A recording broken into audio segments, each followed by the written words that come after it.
Yes, indeed, this is Professor David Steinberg. Troubling news. President Obama has decreed, with his pen and his phone, that the United States is going to accept 10,000 Syrian quote-unquote refugees. Now, I certainly understand Obama being, I would understand Obama being embarrassed by the Syrian refugee crisis, except I'm not sure that it's possible for anything to embarrass the man. He should be embarrassed. The refugee crisis is a direct result of the failure of Obama's policies. Obama, Hillary Clinton, Susan Rice, the whole damn gang. Because all that needed to happen, we had an American presence in Western Iraq. If you just left things alone, left the American military presence in Western Iraq alone, there would be no Syrian refugee crisis because there would be no ISIS. ISIS formed in a vacuum because Obama had to pull all the troops out. He didn't really care whether it was a good idea or not. He didn't care about the human suffering that he was going to cause. All that President Obama cared about at the end of the day is being able to say, I got all the troops out of Iraq. Being able to do his victory lap. Being able to spike the ball. Being able to score his political points. That's what he cared about. And hey, you got it. Congratulations, Mr. President. You also have a horrible civil war where people are being butchered in the most inhumane way by ISIS, and you, of course, won't do anything about it. Other than, drop a few bombs, which mostly have the effect of killing civilians. Now on to Obama's latest brilliance. So, given his stellar record in foreign affairs, particularly the Middle East, and let's not forget Libya either, a prosperous, stable country until Obama, Rice, Clinton, and company decided to bomb the living daylights out of it, killing thousands and thousands and thousands of people, displacing the Gaddafi regime, and now we have a failed state. And we have another source of terrorism, and we have another refugee crisis, thanks to the Obama administration. I say give him another Nobel Peace Prize. Why not? He didn't earn the last one, so let's give him another one. I suspect he'll get it. But back to the problem at hand. 10,000 Syrian refugees. Who are they?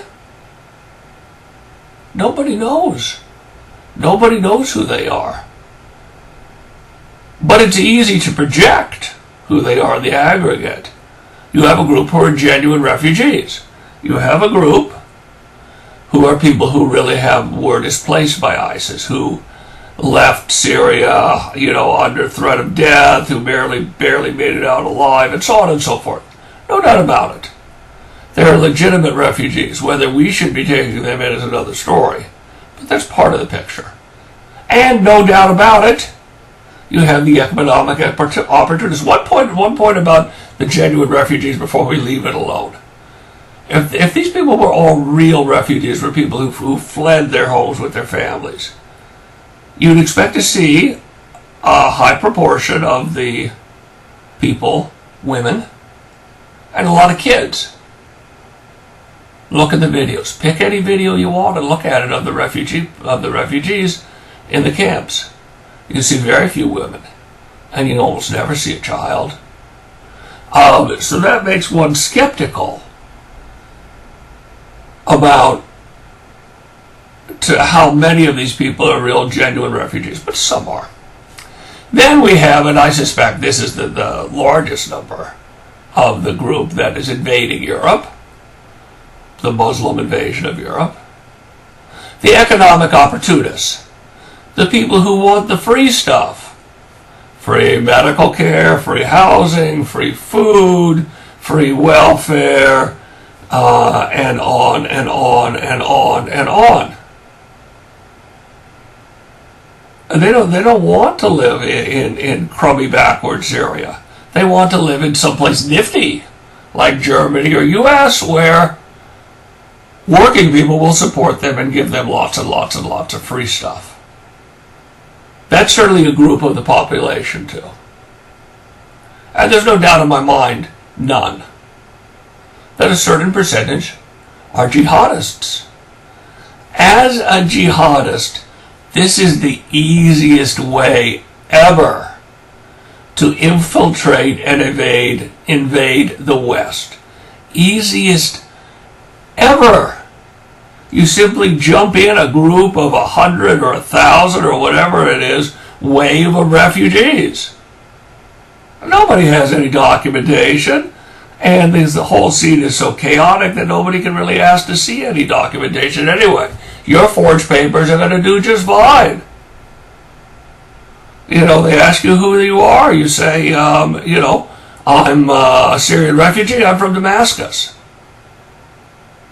Who's going to know the difference? How are they going to, you know, are you sure? Oh, yeah, I'm sure. Okay. Now, let's say American intelligence has stated that in European papers, because of course our wonderful media won't cover this, they would not want to embarrass the president, so they don't really cover the news anymore. They cover whatever the White House tells them to cover.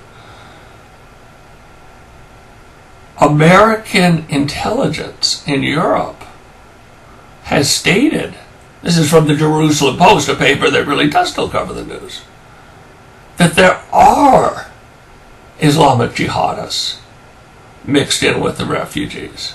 Doesn't exactly take a brain surgeon to figure this out, but apparently there is very credible intelligence that there are jihadists, and Barack Obama is bringing them to America. Let's say we do the most searching, incredible, painstaking, brilliant security reviews of the 10,000 people that Mr. Obama has so graciously invited into our country. Now, if you're snickering, go ahead. I mean, this is the federal government. They can't put up a website, for God's sakes. How are they going to do this? But let's say we do it. How many jihadists, how many terrorists aren't we going to catch? Let's say out of the 10,000 people we admit, only 50 are jihadists. That would be amazing. That would be an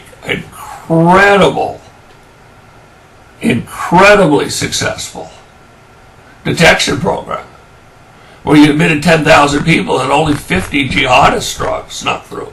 Let's say that happens. How much damage do you think those 50 jihadists could do? How many people did it take to pull off 9/11? What, 20? How much damage do you think those 50 jihadists could do? One other thought. Here's a really radical idea, which of course is going to run contrary to everything the Obama administration stands for. Rather than taking these 10,000 people from Syria who have no rightful claim at all to residence in the U.S., leave them alone. They're in Europe. Fine, it's Europe's problem. Let Europe deal with it. Let Syria deal with it. Let the Arab nations who are taking no refugees at all, let Saudi Arabia deal with it. Instead of taking them, take 10,000 people who have applied legally for citizenship, who have done the lotteries, who have submitted the work permits, who have filed the legal applications, people from places like Eastern Europe, Poland, Slovakia, Romania, Southeast Asia, people from peaceful countries without a record of terrorism. And they apply year after year after year, and year after year and after year we laugh at them and say, "You applied legally, you stupid fool. We don't have any laws in this country. The way you do everything in the United States is illegally now." Why don't we take them instead of more Muslim jihadists? Think about that a little. This is Professor Steinberg.